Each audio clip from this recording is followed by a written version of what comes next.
Graça e paz, amados irmãos, é uma alegria poder estar aqui nesta oportunidade para mais uma vez participar do DIP, o Dia da Igreja Perseguida, e poder compartilhar com os irmãos um pouco da Palavra de Deus, trazer uma palavra de fortalecimento e encorajamento a cada um de nós, a permanecermos firmes na nossa fé, como eles têm permanecido, mas também de cumprir o nosso papel como intercessores e apoiadores daqueles irmãos que estão vivendo nesse momento em situação de risco por causa da sua fé.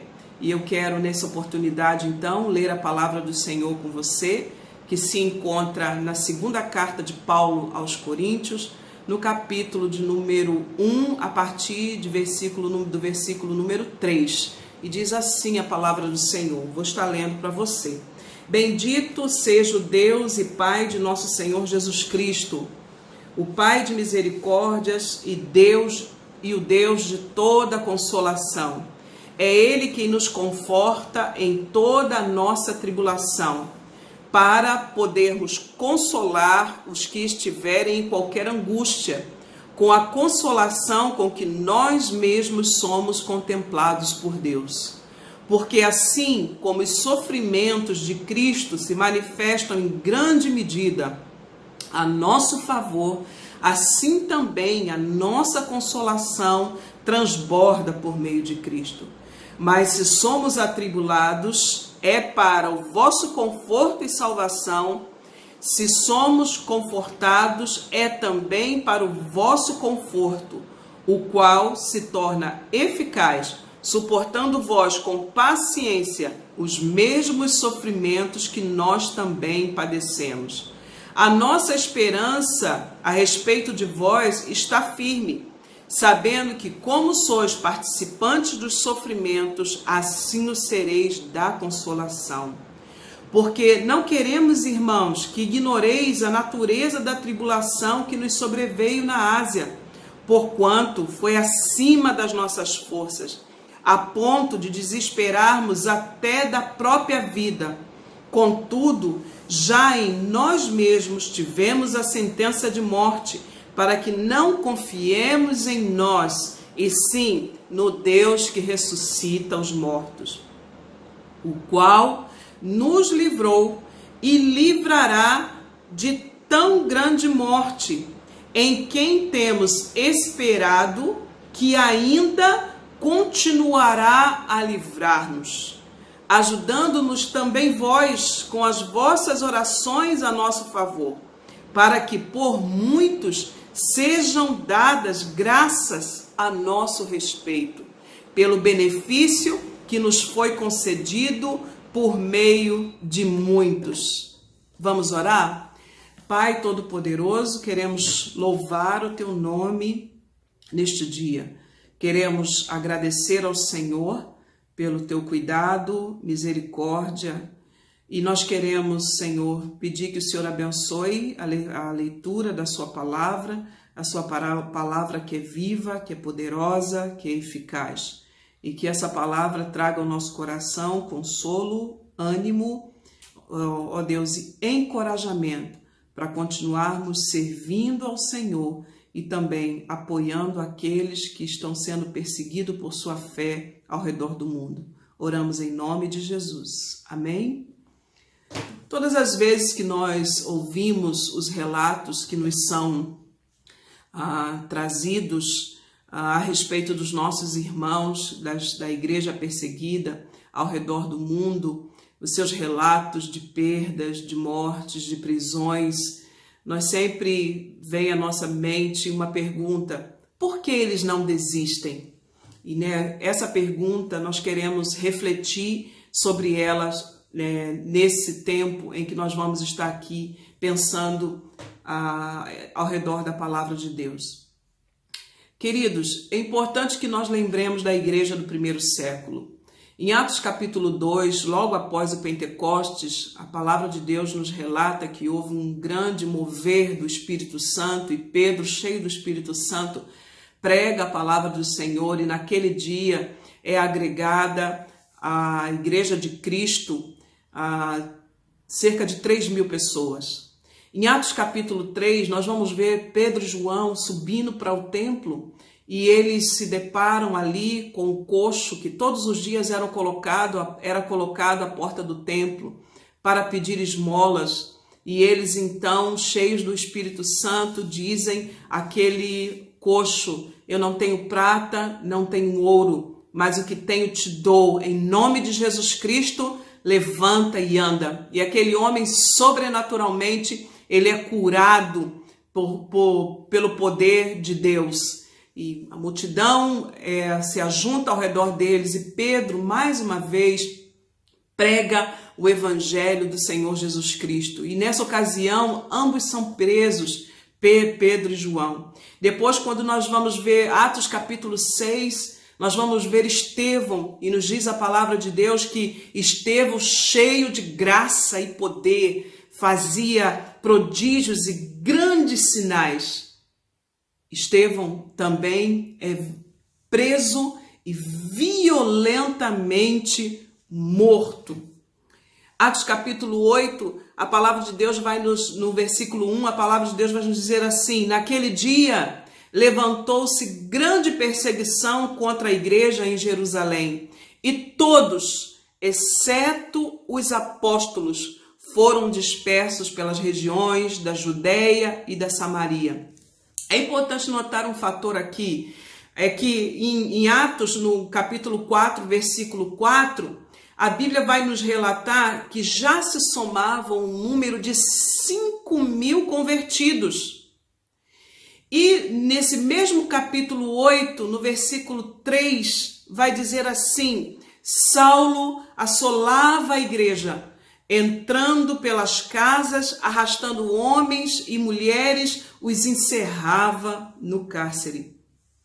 Pense comigo, amados irmãos, cerca de 5.000 cristãos em Atos capítulo 4, e no capítulo 8, a Bíblia está nos relatando que Paulo entrava de casa em casa, arrastando homens e mulheres e os assolando e lhes colocando no cárcere. 5.000 pessoas evadidas de suas casas, tiradas de seus familiares, de seus vínculos afetivos, negócios, sonhos, metas, propósitos interrompidos por um único motivo: a fé em Jesus Cristo. O resultado dessa perseguição era visível. O resultado dessa perseguição eram famílias destruídas, crianças órfãs, prejuízos econômicos, negócios, bens desfeitos, sofrimento, desolação, abandono, angústias. Não é exatamente o que ocorre nos nossos dias, nos países dominados pelo radicalismo islâmico, onde os nossos irmãos também são assolados, tirados de suas casas, tirados de suas famílias, mortos, algumas vezes igrejas inteiras destruídas, queimadas. Não é exatamente esse o sofrimento dos nossos irmãos na fé que lá estão? Então, nos vem à mente uma pergunta: por que eles não desistem? Note que Atos capítulo 8, no versículo 4, a palavra de Deus vai nos dizer assim: entre mentes, os que foram dispersos iam por toda parte, pregando a palavra de Deus. Aleluia! Porque eles continuam confessando a Jesus que Jesus Cristo é o Senhor? Porque que eles continuam confessando que Jesus é o seu único e suficiente Salvador, mesmo com todas as suas perdas, com todas as suas dores, com todas as suas tristezas e angústias das suas almas? A resposta, amados irmãos, está aqui mesmo na palavra de Deus. Evangelho de João, no capítulo 8, no versículo 36, a palavra de Deus diz assim: se, pois, o Filho vos libertar, verdadeiramente sereis livres. Você e eu sabemos que quando a nossa vida é aprisionada pelas mentiras de Satanás, quando as nossas vidas são aprisionadas pelas mentiras do mundo, da religião, dos valores culturais, dos valores morais, daqueles valores errôneos familiares, e quando nós descobrimos a verdade do Evangelho, o sentimento da nossa alma e do nosso coração é de profunda libertação. Nós nos sentimos livres. Foi isso que aconteceu comigo quando eu descobri a verdade do Evangelho. Quem um dia se sentiu escravo da mentira, nunca mais quer voltar para ela, ainda que o preço a ser pago seja o da própria vida. É isso que acontece com os nossos irmãos da igreja perseguida. Eles descobriram a verdade do Senhor e foram libertas por ela. Se, pois, o Filho vos libertar, verdadeiramente sois livres. Eles não desistem, amados irmãos, porque a palavra que eles ouviram não eram, como diz Paulo, palavras persuasivas de sabedoria humana, mas são palavras de demonstração de espírito e poder.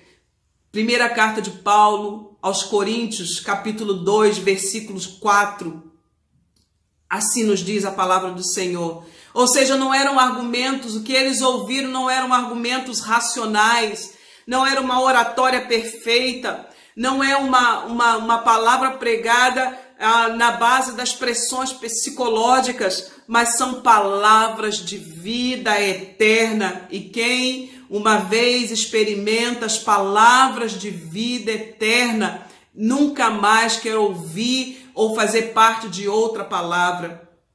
É uma transformação, a transformação que eles receberam é uma transformação operada no entendimento e operada nos seus sentimentos. Uma transformação operada no seu intelecto e também nas suas emoções. É por isso que Paulo vai nos declarar em Romanos capítulo 1, versículo 16, pois eu não me envergonho do Evangelho, porque ele é o poder de Deus para a salvação de todo aquele que crê, primeiro do judeu como também do grego. Não era um convencimento humano. O Evangelho, amados irmãos, é o poder de Deus para salvação. É a única palavra que, uma vez pregada, tem o poder de salvar a alma humana.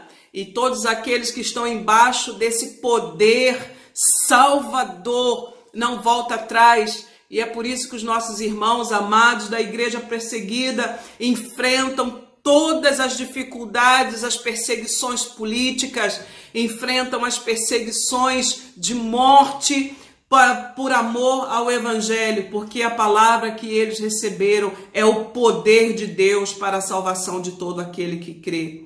Porque eles foram convencidos pelo Espírito Santo, como Jesus nos afirmou no Evangelho de João, capítulo 16, no versículo 8. Quando ele vier, convencerá o mundo do pecado, do juízo e da justiça. O convencimento que eles receberam foi um convencimento gerado pelo poder do Espírito Santo.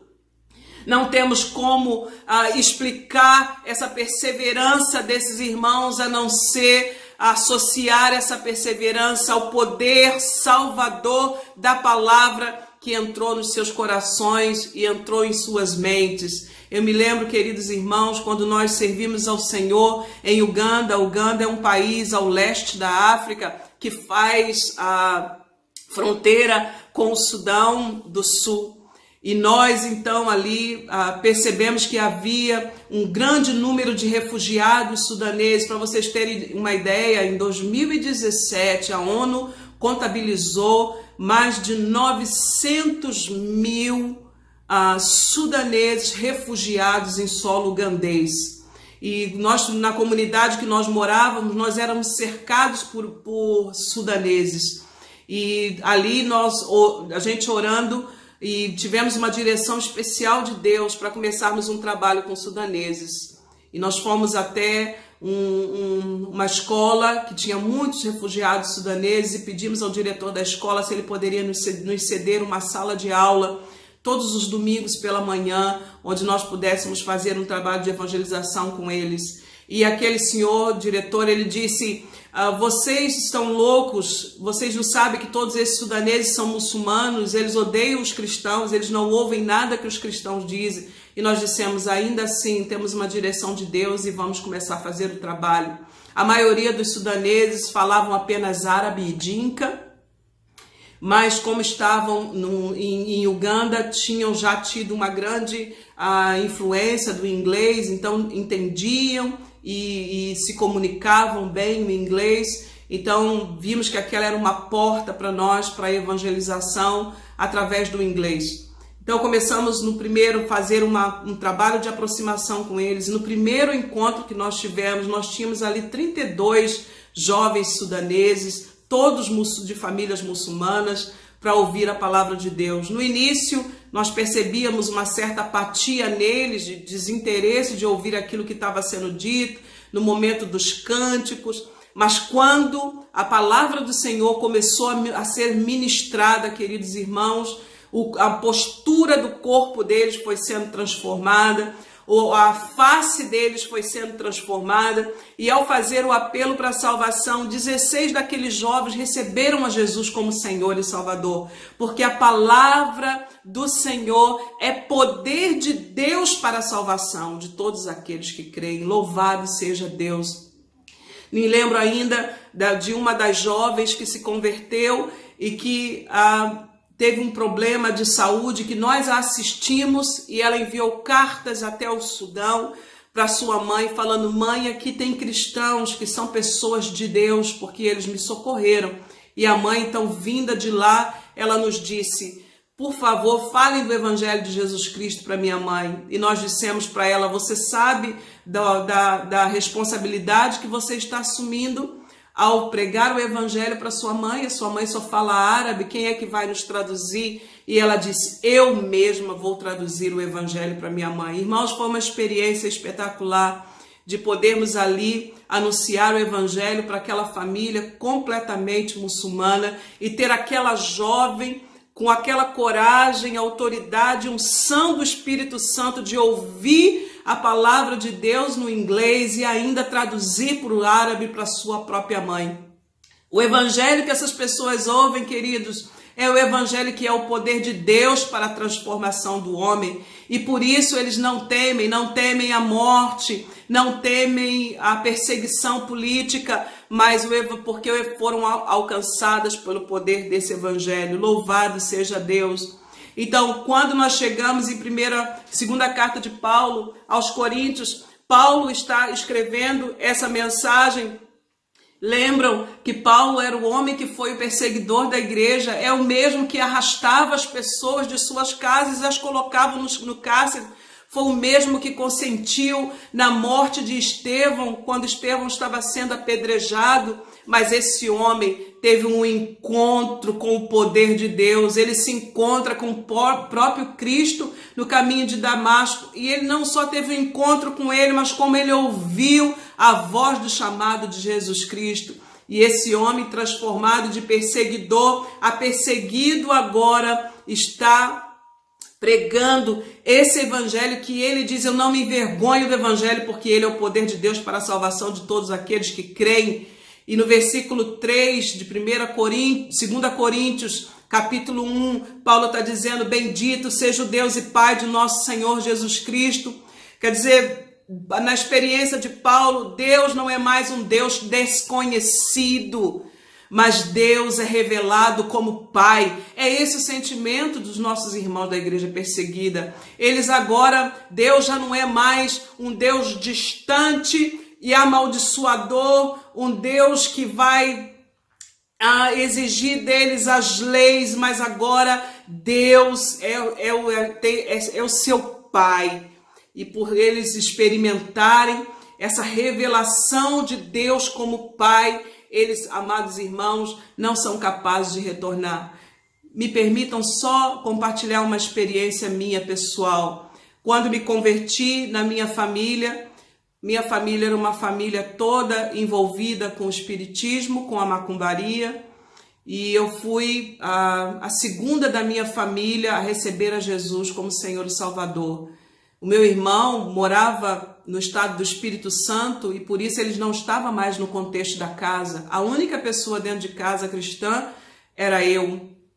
E eu me lembro que um dia o meu pai me viu pela primeira vez saindo da igreja com uma Bíblia na mão. E quando ele chegou em casa, ele disse: crente não come na minha casa. E eu não sei, amados irmãos, de onde encontrei forças, mas hoje sei que era o mesmo poder do Espírito Santo que estava sobre mim. E eu disse para ele: pai, então a partir de hoje, aos 17 anos, eu já não vou comer mais, porque eu encontrei o pão da vida. E esse pão vai me alimentar. Sabe, queridos, enfrentei grandes perseguições no contexto da minha família. Há dias que para eu ler as escrituras, eu pegava pedaços de vela, colocava na cabeceira da cama, na madrugada, para que eu pudesse ler as escrituras. A minha Bíblia vivia escondida embaixo do colchão, na cama. Mas sabe por que nós não voltamos atrás? Porque nós encontramos o pão da vida, o Evangelho, que é o poder de Deus. Encontramos a Deus como Pai, louvado seja o nome do Senhor. E ele vai dizer assim: Deus é o Pai de misericórdia, o Deus de toda consolação. Deus é a fonte de toda misericórdia, consolação, conforto e encorajamento. Por isso eles não desistem. A Bíblia também no versículo 4 e 5 vai dizer: ele nos conforta de todas as nossas tribulações. Amados, todo verdadeiro cristão identificado com Cristo deve também esperar compartilhar do seu sofrimento. Todo verdadeiro cristão identificado com Cristo experimentará também do seu conforto, do seu consolo. Será consolado por Ele. E através da sua experiência de consolo e conforto, será capaz de consolar e confortar a outros na sua angústia. É por isso que quando os irmãos da igreja primitiva foram perseguidos, eles saíram pelo caminho pregando o evangelho. É por isso que os nossos irmãos da igreja perseguida dos nossos dias, do nosso século, eles continuam não só crendo em Jesus, mas pregando e anunciando o evangelho do reino. Porque eles são consolados e são capazes de consolar outros. E adiante, queridos, Paulo vai nos dizer assim: suportando vós com paciência os mesmos sofrimentos que nós também padecemos. Paulo padeceu sofrimento, a igreja primitiva, a igreja do primeiro século padeceu sofrimento, Paulo padeceu sofrimento, nós padecemos sofrimentos, os irmãos da igreja perseguida padecem sofrimento, mas aqui ele está dizendo: tenham paciência. Oh, louvado seja Deus. E ele vai dizer ainda: a nossa esperança a respeito de vós está firme. Firme. Porque Paulo sabia o evangelho que ele havia pregado. O evangelho que ele havia pregado era o evangelho do poder de Deus para a salvação de todo aquele que crê. Não eram palavras persuasivas de sabedoria humana, não eram palavras vindas do racional humano, mas eram palavras cheias do poder de Deus. Então a confiança dele estava firme de que o próprio Deus que havia sustentado a sua vida estava sustentando a igreja do Senhor também. Amém, queridos irmãos? E ele diz ainda adiante, e eu quero ir a esse versículo de número 10.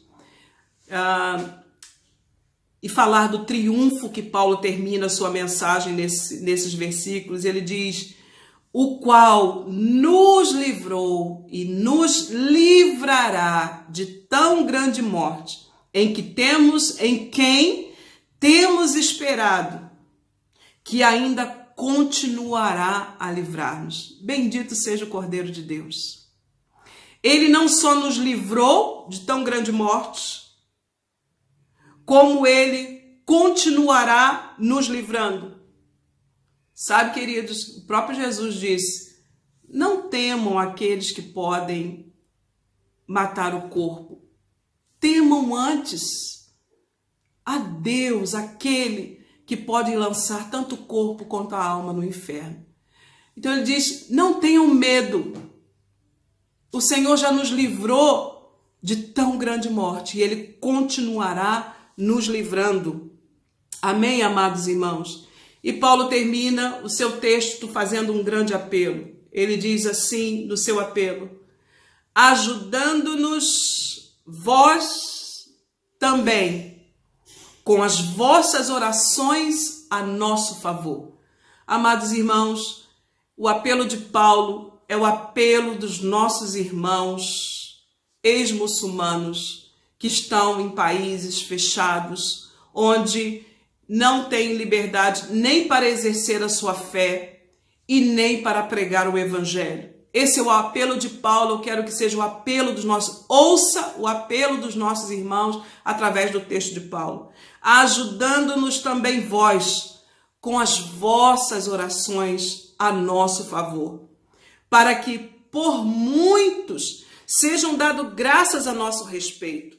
Oração, amados irmãos, é auxílio, produz ação de graças pelas orações respondidas, concede benefícios, tanto àqueles que são alvo da nossa oração, quanto àqueles que oram. Na missão Antioquia, quando eu estudei lá, havia um lema, tudo pode ser mudado através da oração. Creia, meu amado, tudo pode ser mudado. Lembra do que diz a palavra do Senhor? Também, que muito pode em seus efeitos a súplica do justo. Enquanto você ora, cadeias se quebram. Enquanto você ora, livramentos são dados. Enquanto você ora, pessoas são fortalecidas, pessoas são encorajadas, amados irmãos. Louvado seja o Deus Todo-Poderoso. E eu quero terminar, queridos, com também uma oração, um pedido e um clamor de Paulo na segunda carta aos Tessalonicenses, no capítulo 3, que diz assim, finalmente, irmãos, orai por nós, para que a palavra do Senhor se propague. Esse é o clamor da igreja perseguida. O desejo daqueles irmãos é que não só eles recebam livramento e bênção e graça de Deus e fortaleza de Deus, mas para que a palavra de Deus se propague, para que os seus povos também sejam salvos, para que os seus familiares também sejam salvos, para que a palavra de Deus se propague.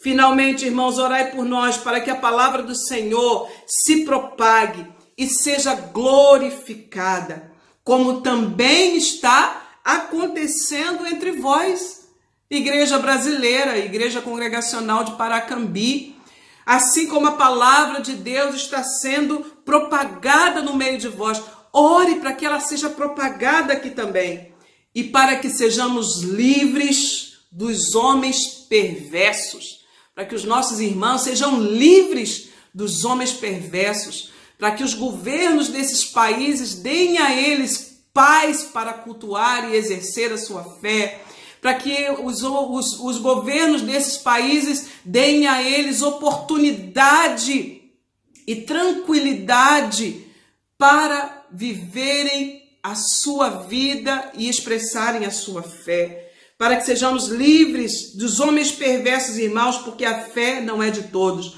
Todavia, o Senhor é fiel e vos confirmará e guardará do maligno. Aleluia! Nós também temos confiança em vós no Senhor, de que não só estáis praticando as coisas que vos ordenamos, como também continuareis a fazê-las. Ora, o Senhor conduza o vosso coração ao amor de Deus e à constância em Cristo. Que Deus te abençoe, fortaleça a sua vida e a sua fé. Que a semelhança dos nossos irmãos da igreja perseguida, sua vida também seja um testemunho vivo daquilo que Cristo fez na sua vida, onde quer que Ele te colocar. Vamos orar? Pai, em nome do Senhor Jesus Cristo, glorificamos o Teu nome por a Tua palavra viva, poderosa e eficaz. Que assim como o Senhor fortaleceu a igreja primitiva, fortaleceu a Paulo, o Senhor nos fortaleça e especialmente fortaleça cada um dos nossos irmãos que nesse exato momento estão sofrendo perseguições. Lhes dá livramento. Senhor, toca nos governos, nos governantes desses países, para que eles, Senhor, possam conviver em paz com os teus filhos, em nome de Jesus. E, sobretudo, que a tua palavra, que é o poder de Deus para a salvação de todo aquele que crê, lhes toque o coração para que se arrependam e também sejam salvos. Continue abençoando o ministério das portas abertas, Pai. Continue dando graça, sabedoria, unção, proteção, provisão financeira. E que o nome do Senhor, Pai, seja glorificado através do ministério das portas abertas. Nós oramos, ó Deus, que venha o teu reino, seja feita a tua vontade, assim na terra como no céu. Em o nome do Senhor Jesus Cristo. Amém e amém. Que Deus te abençoe e muito obrigado por esse tempo maravilhoso e pela sua atenção. Em nome de Jesus. Paz.